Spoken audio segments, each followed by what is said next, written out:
Welcome to Magic Arcanum. I'm Ryan Gomez. Behind the scenes is Nicole Burdick. We're so glad you're here because it's story time. And it's a very special story time because it's another episode of Story Beats, where I take one of the official story decks as provided by Wizards of the Coast and put it through its paces on Magic Arena. Today we've got Candy and Crumbs, a green and black deck that shows off the food synergies you will find in Wilds of Eldraine. Here is the official description. Greta has lost her brother. To make matters worse, now her only revenge is to take down an army of possessed pastries.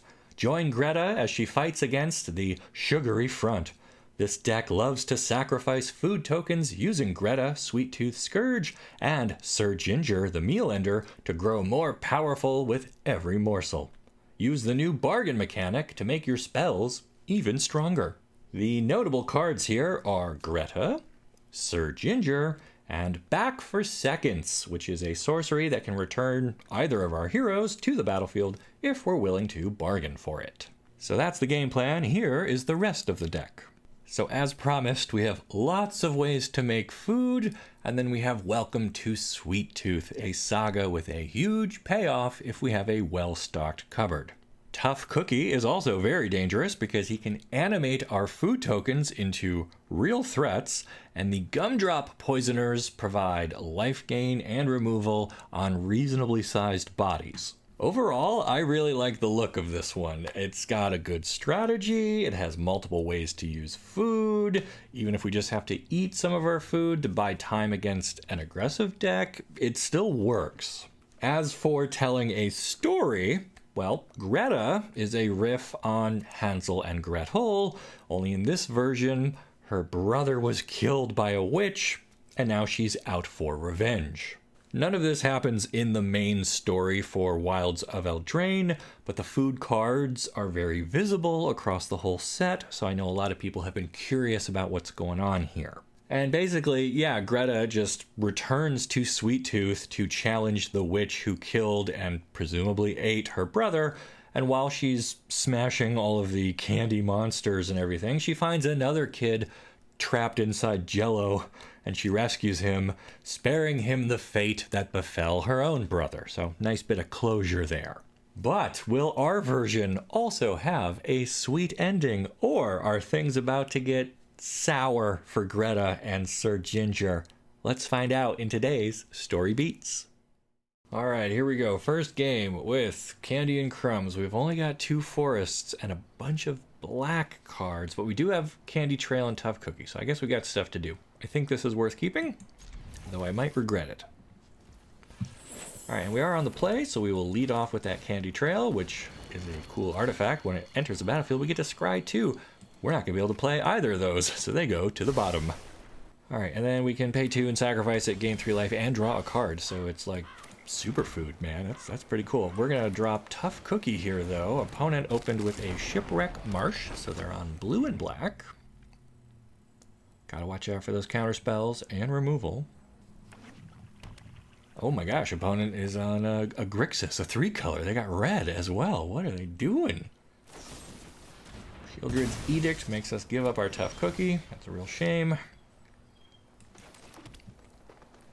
Whew, okay, so we found a 3rd land, but still no black, so I think we're going to actually just eat this Candy Trail. Found a swamp. Cool.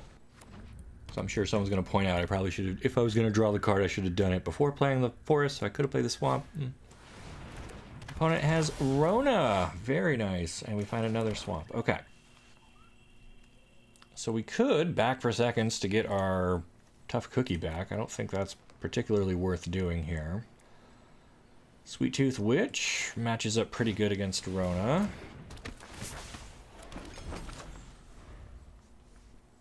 And now we've got plenty of food, and if we want, next turn we could even eat some of it and play Gumdrop Poisoner to kill Rona. Because they can't flip her into the 5/5 yet, so they just pass. Curious. Alright, that's a lot of mana that could be used for a counterspell. I guess it's worth still trying to pick off this Rona, because if they counter our Poisoner, we can just back for seconds her later. So Gumdrop Poisoner, one of my favorite cards in the set, actually. It's a 3/2 with lifelink for 3. When it enters the battlefield, up to one target creature gets -X/-X until end of turn, where X is the amount of life you gained this turn.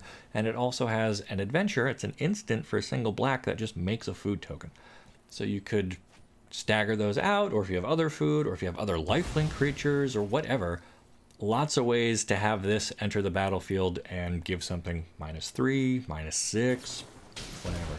So we were able to use it to kill their Rona.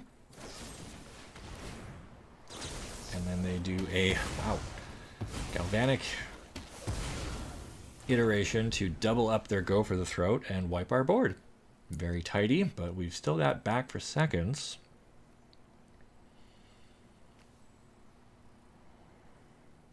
Which will let us return up to 2 target creature cards from our graveyard to our hand. If it was bargained, and I'm okay giving up food here. Yeah. Alright, so opponent has Najal, the Storm Runner, which can also double up instants and sorceries. Could be getting dangerous here. Let's see. I guess we're going to back for seconds. We'll bargain. I want the Poisoner, and do I want the Witch or the Cookie? I guess I want the Witch, right? Give up the food. Put one of them onto the battlefield. I think we put the Witch down. And we'll hold the Poisoner because she's going to be able to eat food here. We'll drop Minstrosity. So now if they attack with the Wizard, I think we double block. But I'm not really sure. Opponent with 3 cards in hand, and they pass. Curious. So if we eat this food, we will have gained 3 life, which is not enough to pick off their Storm Runner. We have to gain more than that. So we could make another food. We've got 6 mana, so we could make food, cost 1. It would take 4 more to eat 2, so we don't have enough to do all of that. So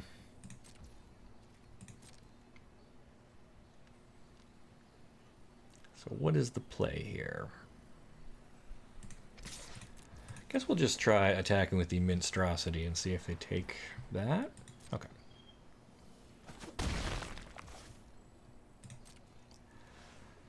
Alright, well, I'll just pass. Plan is to use the Tempt with Treats. I guess if they're tapped out, now is a good time to do it so they can't counter this.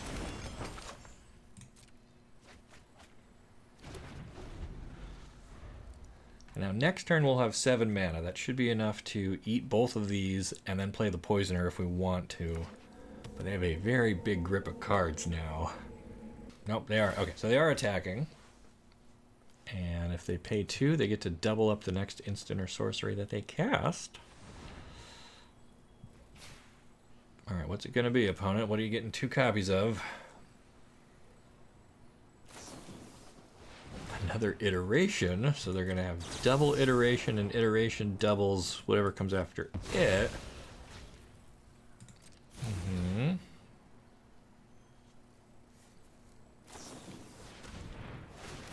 And they're doubling up Siphon Insight. Sure. They're going to steal some of our own cards. Well, our deck is really synergistic, and unless they pick up enough of like the food makers and food payoffs, I don't know how useful anything they steal is going to be.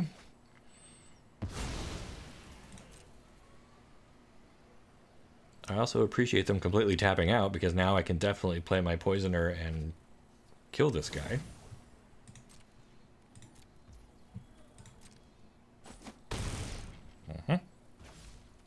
Okay. Candy Trail. Alright, so first things first. Eat food. Eat food. Play Poisoner. Give this guy -6. Then attack for 6. Alright, Alright, opponent to 9. They got a bunch of our own cards tucked away. They've got a bunch of their own stuff with flashback in the graveyard. And they've got 4 cards in hand. So they have a wealth of options here. Plenty of lands to make use of it. But we do have lethal on board, so they've got to do something.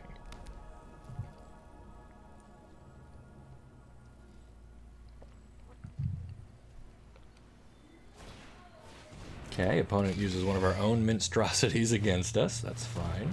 And our own Scream Puff. Very nice. Okay. So we picked up Candy Grapple, which I think we can use with Bargain. Definitely don't need 2 more swamps.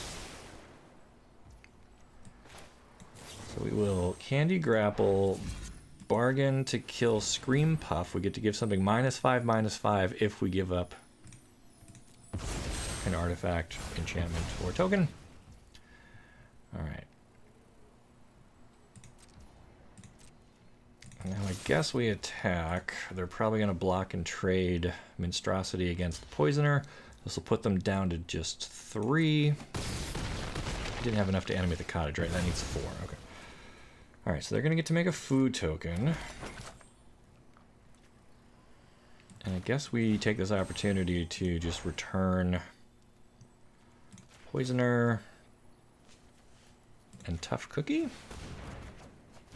think I like that combo. So now Sweettooth Witch presents lethal here, because if I make food with the Poisoner and the Cookie himself will make food, we can just use that to drain the life out of our opponent, unless they remember to eat the food token that they've got. It's gonna be close. Vohar doesn't really change our math. Opponent uses back for seconds. Are they gonna bargain it? No. They just pick up 2 creatures. And they play their Rona. That's fine. They didn't use their mana to eat their food, so I think they're about to be dead. We make a food. We play Tough Cookie. He makes a food. We use Sweettooth Witch. Sacrifice a food. Target player loses 2 life. And they realize it. They scoop it up. We got there. We beat a very interesting Grixis double up spells deck with our Tough Cookies and our Sweettooth Witches. Let's see if we can do it again in game 2. All right, here we go. Next game with Candy and Crumbs. We've got both of our colors. We've got stuff to do starting on turn 2. And we have a tap land, so that's actually fine. We're keeping it. Oh no, opponent has the Oko avatar. Oh god. Alright, let's see what they start off with. Blue-black, okay. So do we go Tough Cookie here? Or Sir Ginger? I think Tough Cookie. I like this guy. It's a funny name. It's a good card. Alright, so do we... Man, so against a control-y type deck, I want to use my mana rather than my cards, right? Because if they kill the food token and they have to spend a card to do it, I'm actually okay with that. But if they don't, they just take 4 damage and we didn't have to like spend a card. So that trick worked once. Let's try it again. And this is why I think Tough Cookie's like super dangerous, because he comes in, he makes the token, next turn you can animate that token, and if they don't have removal here or anything, we just get to keep pummeling them. Alright, so Fairy Vandal and a Messenger. So they're on blue-black fairies, but they can't keep up with the food. They scoop it. That was insane. I love it. Let's do it again. Okay, here we go. Third game with Candy and Crumbs. We've got our Tough Cookies. Love it, love it. Both of our colors, Gumdrop, Poisoner. This is everything I want. So we'll open with our Forest, planning to play Cookie on 2. I guess we could have opened with the Swamp and made the food. I wasn't thinking. I was so excited by the prospect of Candy and Cookies. I didn't even sequence this correctly. It's fine though. We're up against an aggressive red deck. We're just going to gain a ton of life off of our foods. So I'm not worried about it. Exuberant Fusling. Okay. Aw, they're gonna burn our cookie. That was rude. Alright, well, I think we're just gonna do it again.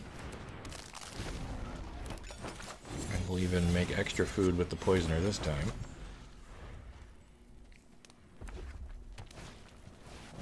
Opponent plays Mirror Box. Legend rule doesn't apply to permanents you control. What?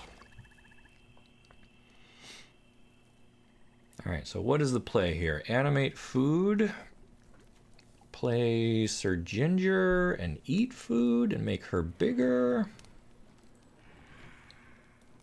I think I want to save the poisoner.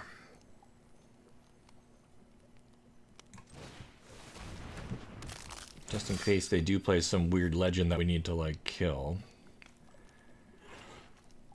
Alright, I guess we can even attack with this cookie here. I don't expect them to double block. Alright. Say go.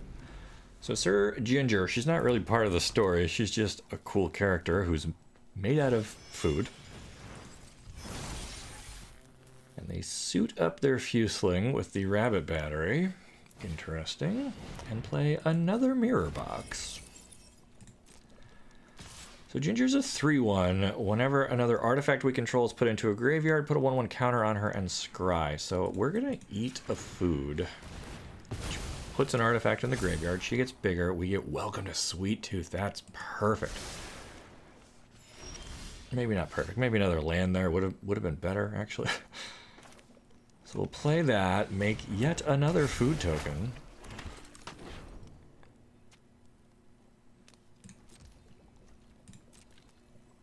I think I'm actually okay attacking with both of these. They go to 12. Opponent with a 5th mountain and a 2nd rabbit battery. That can't be what they want to be playing. They're just gonna keep reconfiguring. Alright. So what's this guy? He's a 3/3 when he enters the battlefield. Whenever another creature or artifact you control is put into a graveyard, put an oil counter on him and he gets bigger for the amount of oil he's got. Alright. Alright, so with just 4 mana, we don't have enough to eat a food and play a poisoner. Well, our opponent decides they can't keep up anyway, so they scoop. Excuse me. That was 3 very easy wins with Crumbs and Candy and Crumbs. Let's put the deck list up one more time to put some final thoughts together. Here we go. All right, Candy and Crumbs performed beautifully. This is one of my better decks, I think, out of the 15 that Wizards gave us. It's a fun story. It's Hansel and Gretel with a twist. You know, we're getting revenge on the evil witches, and it worked out pretty good. We only got to play 3 short games with it, but the first one kind of showed us the value of the synergy across all of the food cards. The second one showed us the aggressive nature of Tough Cookie and being able to animate our food tokens, how useful that was. And then the third one was against a red aggressive deck, and once they realized how much life we could have gained from our food, and again, the synergy between like Gumdrop Poisoner and being able to remove stuff while gaining life, they just conceded. We didn't even have to play that one out. So yeah, overall, I'm very happy with this deck. There's not too much I would even need to do to really upgrade this one per se, but I always recommend lands if you've got the budget for them. Death Cap Glade kind of even works with our flavor. I mean, this is kind of a spooky forest where the witches could be hanging out, and you know, it doesn't scream that it's not Eldraine. So you could certainly put in a few of these, but even our lands as they are weren't bad. There's no Evolving Wilds or anything in here that really tripped us up. Aside from that, though, I would maybe even go up to a 3rd or 4th copy of Gumdrop Poisoner. I mean, it's a rare, but it was one of the stronger cards in the deck, being able to make a food as an adventure, being able to kill something when it comes into play, just gaining life through lifelink. Very flexible card. and certainly worth having as many as we can fit into this deck. And then the only other one that I would really suggest putting in here is Gingerbread Hunter, who's got an adventure that acts as removal on small things. When he comes into play, he brings food with him, and he's a 5/5 for 5. I like that a bit better than these two Scream Puffs. They are 4/5s with Death Touch, but they have to deal damage to a player to make a food. Now, that could be repeatable, but if you're hitting your opponent multiple times with a 4/5 already anyway, I don't know how many opportunities you're going to have to use that food. So I would rather just play the Hunter, have a bigger body, and he can be useful early on by getting something small out of the way. So maybe we can keep attacking with Sir Ginger or our Tough Cookie or animated food tokens or whatever. But otherwise, this deck is pretty good and really shows off the synergy of the food mechanic within Wilds of Eldraine. And it does all that while telling a fun story, which, I really appreciate. I've been having a great time showing off these decks in this series, and I hope you are too. Remember, you can check out all 15 lists in the description down below. I've got a link to the Wizards of the Coast page, and if you enjoy it, make sure you like the video. Let me know. Subscribe to the channel so you don't miss the great stories you'll only find here on Magic Arcanum. We'll see ya.